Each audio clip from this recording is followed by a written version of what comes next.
little rain this week, brought to you by Cincy Light. Cincy Light, the perfect way to celebrate the Queen City. Matt McLain went from being someone who, well, we were thinking maybe he needs to go back down to Louisville, figure some things out. Well, guess what? He's figured them out in the big leagues. He's on a 10-game hitting streak, and his last 15 games, he's 341, 408, 591, with an OPS of 999 with 3 homers, 7 RBIs.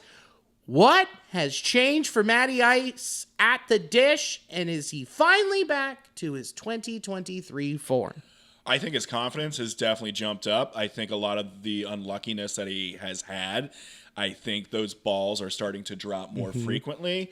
And we're seeing him, again, like we're just talking about with Ellie, he's going to the opposite field a lot more. He's able to see balls tracking, back into the plate more, and he's able to keep his hands and his weight back. He's just looks so much more comfortable at the plate and balance, and not offering at some of those breaking pitches or change-ups where he was just getting fooled on a lot before. I feel like he's seeing the ball better. Yep. I feel like physically he is, built back probably a little bit of muscle mass. And I just think he's feeling a lot better and more confident. Yeah. I agree with you on the confidence and the fact that, and you can tell, like you said, taking it the other way. And his swing decisions have gotten so much better. Yeah. It's almost like he's not going up there being like, I think this is my pitch. He's going up there going, I know this is my pitch. This is what I'm looking for. He's staying closed a little bit more, because I think he was doing that where he was pulling off a little bit, like kind of like just stepping in the bucket. So he was cheating himself there. And I think that was getting exploited for a while. So I think he has tamped that down, and we're seeing a lot of these balls. He's hitting them like 100+ miles an hour most of the time. Dude, his hard hit percentage and barrel rate are up from his 2023 season. Nice. So it's not about the contact. It's about the choices that he's made and the ball and the pitch that he's looking for. He's got it, man. And honestly, when we were talking about it, we were so worried. Like, we're just like, man, should he just go down to AAA? Because, he needs some rehab time. He had spring training. He had some fall ball. But the fact that he, in this amount of games, has gotten back, and when we were so concerned, he's gotten back to where he was. This is why the Reds are rolling.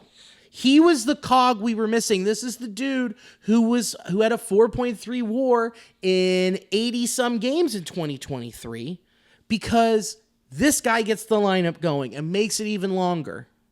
And he's really great in the base pass, too.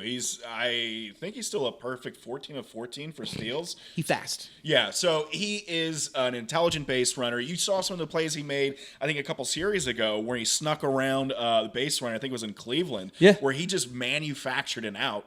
So he's a guy that, even during the worst of his batting, he was never taking that out to defense. The amount of times that we've seen a double play be turned that, for the most part, wouldn't be turned last year, or him ranging the balls both left and right. It's amazing to watch him on the field, and now that it's coming together at the plate, this is what we wanted. It's not even this is what we want. It's what this team needed and banked on the offseason, where it's just like, if we get him back to where he is, we are a good baseball team. We are an above-average baseball team. Yeah, and it should be noted that this is his sophomore year, too. So I think, people are expecting him to, clock that 2023 performance in.